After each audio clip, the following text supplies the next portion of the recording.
First off, thank you very much for making the grants available. It's had an unbelievable impact on my business in particular over the last 3 to 4 months. We are currently, I'm scrambling to keep up with the growth at this point. We're dealing with at least 20 other producers, farmers in Vermont. The other day I'm making phone calls to basically go, how many pounds of carrots do you have left? Well, more than you need. It's like, well, how much is that? Well, it's 1,000 pounds. Deliver them tomorrow, I want them all.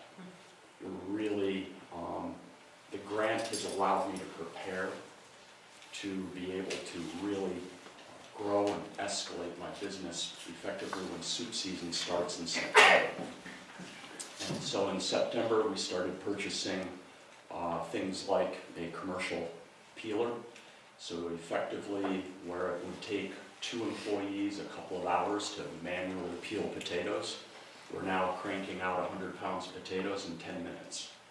So it allows me to increase my production enormously while maintaining or just increasing my current part-time employees' hours.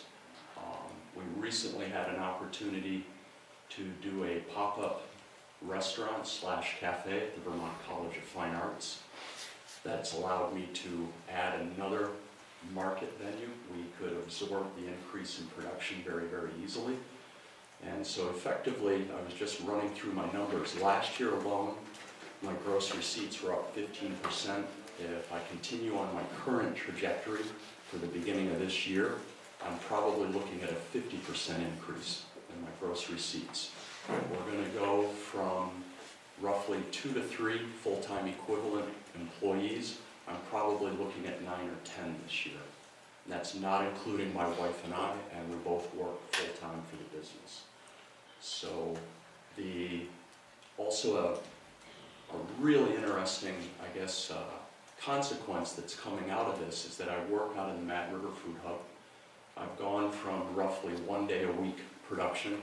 We're at 3, and I need more time.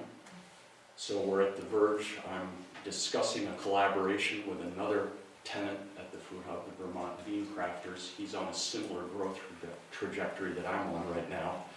And so he and I both probably would not be able to move into our own facility on our own, the ramp up, the startup cost. And so what we're looking at, we're discussing collaboration at this point. The 2 of us would move into a facility, would collaborate with employees, labor, as well as equipment. And so that's our next project right now. Also, the one part of our original grant application was to prepare to be able to distribute through Black River Produce. Sean's sitting behind me, and we started doing that roughly in September, October. And we're gearing up for their April food show, so we can basically go in and again pursue more sales for the upcoming soup season, so September of 2014. I'm trying to think if that's all my notes. But basically, in a nutshell, I run a vertically integrated business, and the Working Lands Grant is probably, I've really been able to hit the accelerator. We're reaching out to Ella Chapin right now because I'm at a point where I've been running restaurants for 25 years and I know how to cook. I need some technical assistance because I'm going into uncharted waters right now. But it's a very, very exciting time for me and my wife. It's been really unbelievable. It's an incredible opportunity.